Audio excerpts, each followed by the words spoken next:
If you've spent the last 7 years perfecting your Ironclad runs, Slay the Spire 2 is going to feel like a very comfortable, very dangerous trap. The central question isn't whether it's good, it's mega crit, the qualities are given. The question is whether this is a true sequel that justifies its existence, or just a £20 paint job on a masterpiece you already own. By the end of this, you'll know if it's time to climb the tower again. Slay the Spire 2 is the early access follow-up to the game that perfected the formula and popularized the genre, establishing it as the industry standard for deck building roguelikes. It's developed and published by Megacrit and is currently available on Steam for around £20 or $25. We're looking at an early access build that features 3 returning heroes, 2 brand new classes, and a surprisingly deep co-op mode. It's a total rebuild and a new engine, moving away from the Java-based roots of the original to something that feels much more fluid and reactive. Now I've got to be honest with you, I never truly fell for the first game. I respected the design, but the friction always kept me at arm's length. I was one of those people that played it for a few hours, didn't really like the art style, was too complicated, and so I just put it down and walked away. But looking at the numbers right now, I'm clearly in the minority. Or at least, I used to be.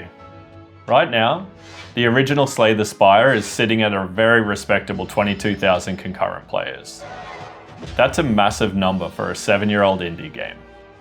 But then you look at Slay the Spire 2. It exploded out of the gate with over 500,000 players at its peak, and it's still currently sitting with over 300,000 people playing concurrently. That isn't just a successful launch, that's a total migration. It tells you everything you need to know about the appetite for this formula. And now, having spent a big chunk of time with this new game, I finally understand why. The progression feels tighter, and the new visual flair makes the whole experience feel less like a clinical spreadsheet and more like a living world. And while I don't necessarily love the art style, I can see why it might be appealing to some. The movement is one of the first things you notice in comparison to the first game, where everything was quite static. Here, enemies like the fish wriggle around in midair, you've got magic pots with glowing eyes, and you've got blood dripping off swords.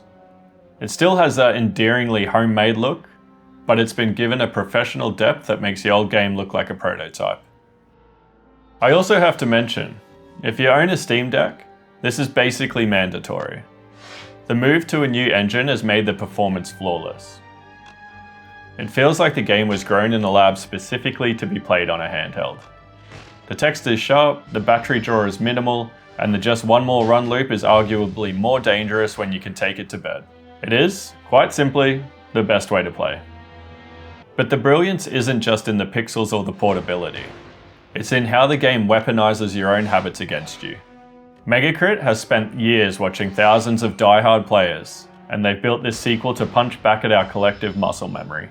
If you try to force the thin deck strategy or rely on the infinite zero-cost loops that dominated the first game, the new elite encounters are going to punish you.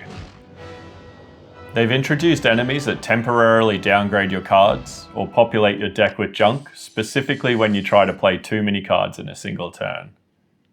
It's a battle of wits where the game finally feels as smart as the player.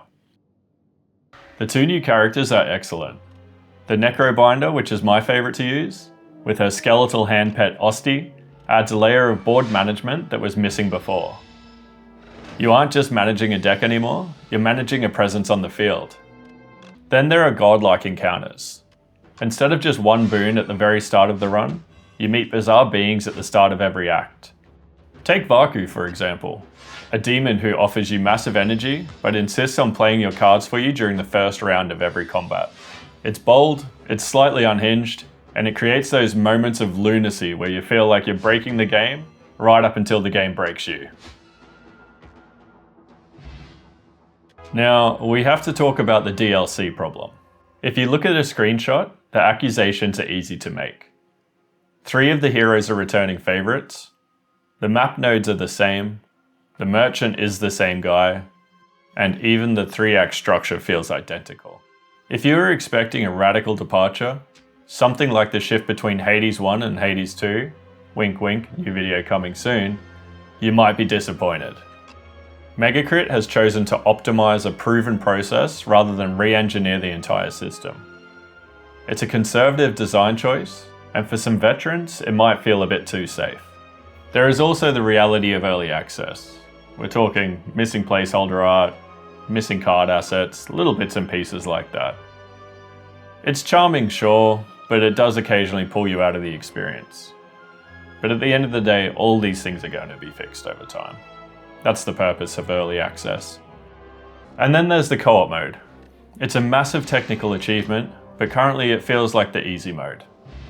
Some of the multiplayer specific cards are so overtuned that they trivialize the challenge. It turns a tense tactical climb into a bit of a steamroll.